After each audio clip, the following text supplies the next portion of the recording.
Hello, I'm Richard Chambers, and welcome to another episode in my podcast, Speaking of Risk and Audit. I'm joined today by Justin Greenberger, Optro's very own Chief Customer Officer. Justin, it's great to have you with us. Thanks for having me. Justin, we know you and your background well at Optro, but for the benefit of those who might be joining us who don't know you, maybe you could fill them in a little bit on how your journey brought you to this point. Yeah, absolutely. Well, first of all, thank you for having me. Long-time listener, first time, obviously, participant. But I started off my career at General Electric. So I started off at GE right from college. My very first job was programming ultrasound equipment for cybersecurity. So security was kind of where I found my niche. And what we found is that GE was really focused on leadership programs and everything else. And there was this program called corporate audit staff. Corporate audit staff was basically like the GE Marines, like going out to any GE business, solving problems and finding new opportunities for the business to grow, et cetera. But that was all done on the basis of internal audit. So I spent 5 years with the internal audit group, and I actually led IT internal audit for all of GE. After that, I became the CIO of GE Digital. So I got like the enterprise tech experience. I deployed ERPs. I've deployed ServiceNow, but I also got a lot of internal audit experience. After that, I joined a company called UiPath for 6.5 years, where I scaled customer success, talked to CIOs about AI transformation. And then I got a call from formerly Audit Board and said, hey, we don't meet many former internal auditors who have worked at SaaS companies and done it at scale. And so I joined Audit Board about 1.5 years ago, and it's been unbelievable ever since. Well, that's an amazing journey. And I'm sure many of our listeners know that for decades, GE's internal audit function was considered the gold standard, certainly in terms of rotational staffing. In fact, GE set up its first internal audit function in 1913, one of the earliest corporate audit functions out there. So yeah, and I think one of the most amazing experiences about GE is you learn the history of the internal audit program. You learn all the great leaders that came from it, and it creates also this network effect within the internal audit group that I think is pretty unique to GE. Yeah. Well, congratulations on your journey, and we're excited that you're part of Optro. As the Chief Customer Officer, you're building success strategies for practitioners who are doing the exact jobs that you used to have. And I guess I would ask, how does having that specific practitioner background fundamentally change how you approach our customers and enable their success? Yeah, I think kind of two sides of it. One is the skills I learned in internal audit, and then the second is like the practical knowledge. The first, I think GE's audit program taught me a ton about detail and communication. When you're an internal auditor, detail matters a lot, but communication matters even more sometimes. How are you communicating tough issues? How are you communicating to the business on improvement opportunities? GE taught me a lot about how do you dive into a business and really figure out how does it operate? What are its constraints? What are its opportunities? But then how do you communicate with your clients and the business and really find new opportunities? So I think just from like a leadership standpoint and how I deal with our customers is details and clear communication. I think on the practical side, listen, I've sat in a lot of their shoes. Like I led a big IT internal audit group. I've had to work with a number of CAEs over the years at GE, but then also now as clients. And so I think just being able to understand where they're coming from, understand the challenge in not only skill sets and employees and evolving those, but also just the day-to-day of escalations and challenges and issues that might pop up, but then thinking about the future. And so I think balancing all those things that can really come from their viewpoint and really find opportunities for our team to help in a pretty material way. Yeah. I, having been a CAE myself for a long time, I can say I think sometimes it can be a lonely role, and having someone out there who understands it, who can be a listening board can be very beneficial. So yeah, I'm sure they find your background to be really enabling in their role. I think also, people forget sometimes, but our post-sales team is 50% former practitioners. And so I think just my ability to hopefully relate with our internal team as well of, hey, listen, like I understand the struggles your customers are going through, and maybe here are some different ways we can look at it internally as well. Yeah, I think that's the thing that drew me to formerly Audit Board, now Optro, is exactly what you're describing. It's a company that was founded by practitioners for practitioners. And even today with the Optro name, we're still very much about internal audit and enabling success. Absolutely. You know, in internal audit, Justin, we rely heavily on professional skepticism and digging past the surface data.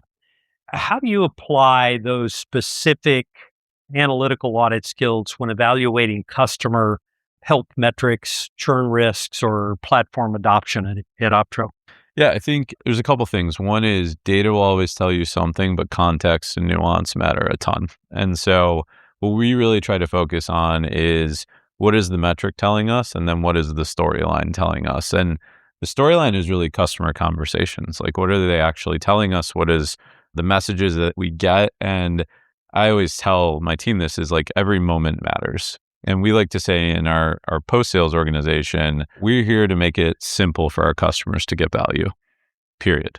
That is our whole job. And so I think when we do data analytics and we're looking at trends and understanding where the market is moving, we really focus on what is the data and what is the storyline. And obviously AI and other things are helping us do a lot of that right now, but nothing replaces a customer success manager coming in to talk about their customer.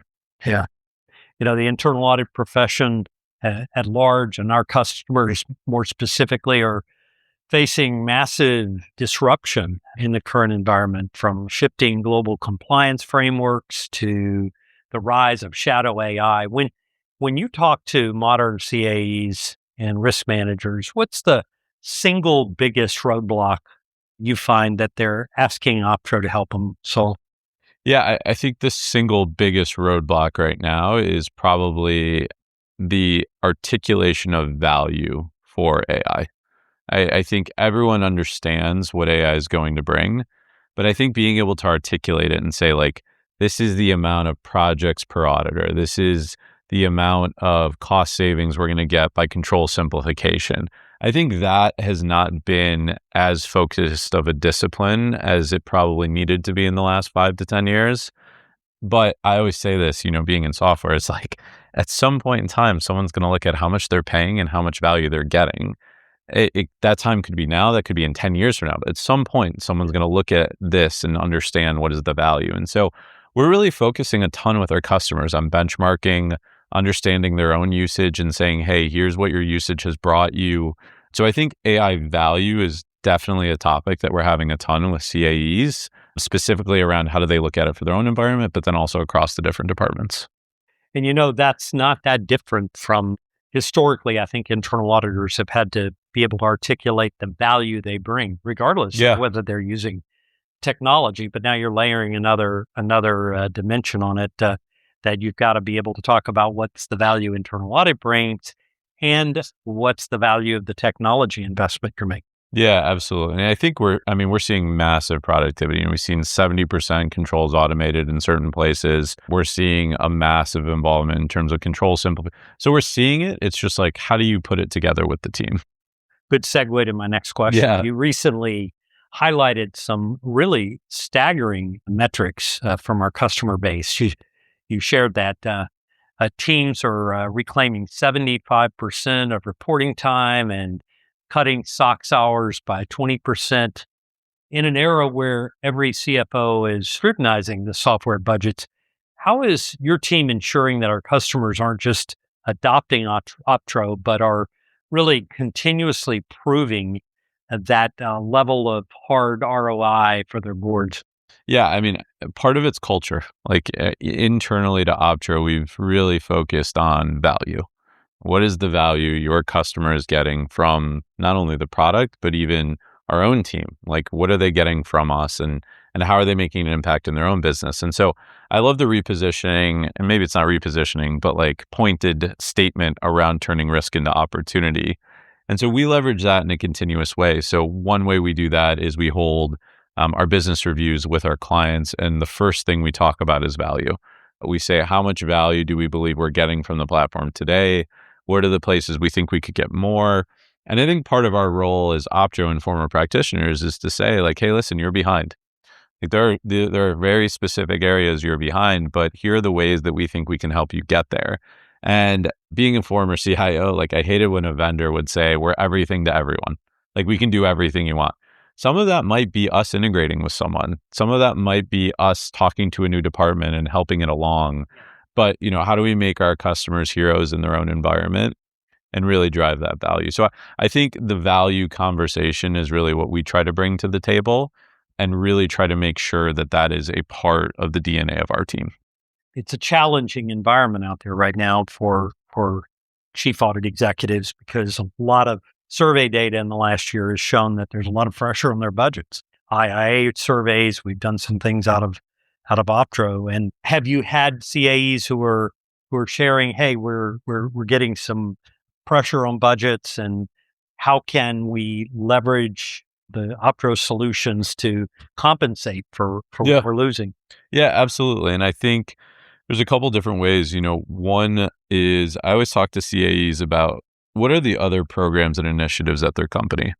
Because Optro, while we're very important, we're not necessarily the focal point of everyone in that company. And so when you talk to a large enterprise, there's always what I like to call the town hall slide. When a CEO gets in front of everyone, what are those 5 or 6 initiatives that are up there?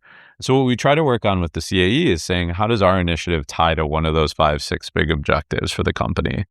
And then what we talk about is saying, okay, well, if we can tie to that, what is the value Optro is going to bring to that whole initiative or project? And so I think we've had really good success with places that are going through employee transformation, how we're bringing new skills to auditors with this new platform and with this new agentic capability. We're having really good discussions about the risk landscape, because if geographies and global expansion is a priority for the CEO, then obviously the political risk and other geopolitical situations in our risk module will help. And so I think always tying with those big objectives is really one of our priorities when we work with a customer. And usually that helps even in an age where we're trying to do more with less and trying to leverage a platform that can provide that. We're seeing a major shift toward automated controls and autonomous testing. A lot of conversation. You mentioned agentic AI yourself. As Optro continues to roll out cutting edge AI governance capabilities, how are you preparing our legacy manual process customers to confidently take that leap into an AI-driven environment without the fear of the loss of oversight? Any thoughts on that? Yeah, I think one is being a part of the process. So our autonomous testing, our new acquisition by Midship, part of what's interesting about that implementation is that the person who knows the controls best is the one setting it up. And so I think that's different than maybe the old world of, hey, let us do your system for you. You are now a part of that process to really configure it and impart your knowledge on the tool. And so I think that's a huge distinctive advantage as you think about going from manual to agentic, is how do you get the people involved in a part of the process? And then I think second, when you think about change management, like this goes back to like GE and understanding your catalyst, is how do you explain it to your team? Like, what is this going to do for them? And so having a really defined understanding of the mission, the statement for the team, some of the basics a little bit help get through the agentic transformation. The tough situations are when you're using AI to use AI. Like that doesn't bear any result. It doesn't transform the skill sets. Having a targeted use case and an explanation for your team really helps. Well, it's clear that this is top of mind out there because I did a recent survey, a LinkedIn survey, over 400 responses, and only 20% of the respondents said that they're actively using any kind of agentic solution. Yeah. But then there's a pretty good size chunk of folks that are maybe 30% or more that are experimenting with it, that are just kind of like studying it and want to know more about it. Yeah. If you could give one piece of forward-looking advice to an internal auditor risk leader today about the path that they should be looking toward taking to leverage more agentic AI capability, what would that be? I think it's a couple pieces. I think one is focusing on what is that big, sounds crazy goal that you are trying to achieve, whether it's, X percentage automated, whether it's a completely different style of workforce, but like, what is that audacious, amazing goal that you're really targeting? Setting it today, I think, is really important. I think the second piece is getting really detailed and deep with your own team. How can you expect your team to use agentic on a daily basis if you're not using it? What I find most when I talk to clients and customers today is everyone uses agentic in some way, shape, or form on like a weekly basis. Like once a week, you're like, hey, I'm going to use this report, or I'm going to ask, open, ChatGPT X or whatever.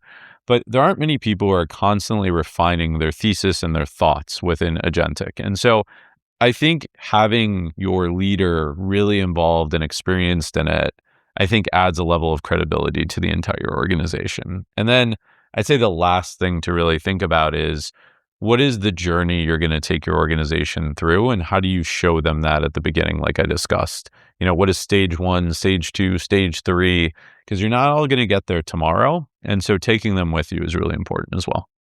The one thing that I hear more often than not when I'm trying to sell a CAE on the need to be more open to agentic AI is they say, but how do I know I can trust it? Yeah. How do I know I can trust where it's getting its data? How do I know? And so what piece of advice do you give a CA who's skeptical about getting more active with the use of AI or agentic AI specifically if they've got these trust issues? Yeah, I think there's a couple ways. One, you can always ask the agent to prove its links and like make sure, specifically we're talking about an assistant agent, but then anything autonomously as well, like even in our system, like it proves itself out to you. And so I think being very conscious of what's happening there is important. The second thing I always say is like, if it was a human, what would you do? How would you make the human prove to you exactly where it got its data, validated, et cetera? You can take those same steps with agentic and especially assistants. And so I think there's just an understanding of the AI is going to make mistakes, much like a human. That's why human in the loop is important. But the second thing is being able to understand and trace it and get your own logic to get there helps a ton. And so I think there's a couple proof points that help, and then just making sure that you obviously are partnering with it as well. Some great advice, great insights. Justin, thank you so much for joining us and for sharing your perspectives. You bring a really unique background with your role, and really thank you for taking the time to talk to us. Thank you for having me. Really appreciate it. And for Optro, we thank you for joining us on another episode of Speaking of Risk and Audit.